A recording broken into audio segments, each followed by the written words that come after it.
Should I be concerned? In the yellow, yes. In the orange, also yes, but instead just painted in orange together.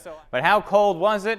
It was so cold, the Mississippi River froze in New Orleans. Here in downtown Columbia, we're hanging out at the corner of 2nd and Main.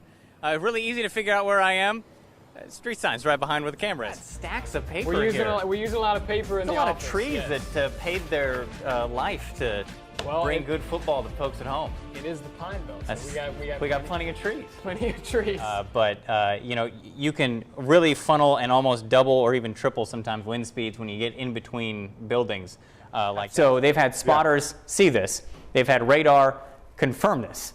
So you've got two pieces of evidence in here telling you that this is the real deal. And this at 6 o'clock, but you know, sometimes in situations like this, some of the debris that people are picking pieces up from on their property is from the next town over, 3 towns over, 1 county over.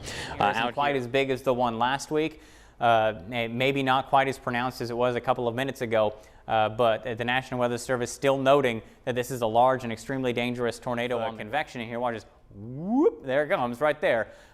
We saw that a little bit earlier today. That started the whole intensification process. I'm actually surprised. I'm just surprised that they haven't pegged this with a tropical depression yet. I know why. We haven't found the National Hurricane Center. It's not like I'm flying a plane out there. It's all at the same time as we have a big giant Kelvin wave sliding over parts of the Caribbean, Gulf of Mexico, and open Atlantic. I won't get too into the weeds with that. It's you know, late.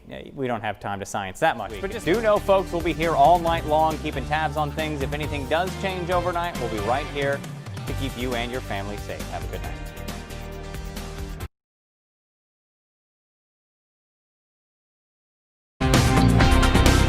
There are places that don't see this type of heat in the daylight hours at peak heating in the afternoon. And here we are at 10:22 at night, and it still feels like almost 90 degrees in some places. Or hey, it does feel like 90 degrees in some places. Still pretty warm out there for tonight.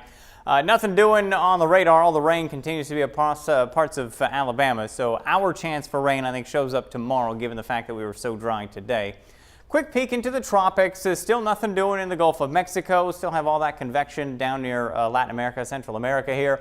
The Caribbean nice and dry. A little bit of troughiness action happening out here. And then we've got this tropical wave Invest 95L as designated by the National Hurricane Center with a 60% chance of development as we head through the next 48 hours. And truth be told, it does say through the next 5 days as well, but if this thing doesn't do something in the next 48 hours, it's going to have tough sledding after that point, because there's a fair amount of shear out here and some dry air. So it's got until about right in here before it gets into a more hostile environment that is not set up for it to do much of anything. Back around here, we just bake. Your heat index up around 100 degrees through the next couple of days. So it really doesn't matter what the thermometer says, because it'll vary widely across the area given the extra chances for rain. But with the humidity, it is going to feel like around 100 degrees. For tomorrow morning, this is new. Interesting. I don't know how much stock I'll put into that, but you may catch cluster of drizzle in the morning. We'll have to keep tabs on that overnight. Check in with Patrick in the morning. But by 7 a.m., a lot of us hanging out right around about 75 degrees as we head into the afternoon. I tend to think we'll get into some better rain chances than this as we top things out in the mid-90s. Again, given the fact that we're so dry for today, it only takes but a day or two of dry and hot for the atmosphere to pop. And it's been about 10 days, roughly, since the official weather station picked up any meaningful rainfall. I think we get some more for tomorrow. If not, Wednesday, Thursday, and Friday also featuring chances for rain. And that chance for an afternoon storm lingers around as we head into next week.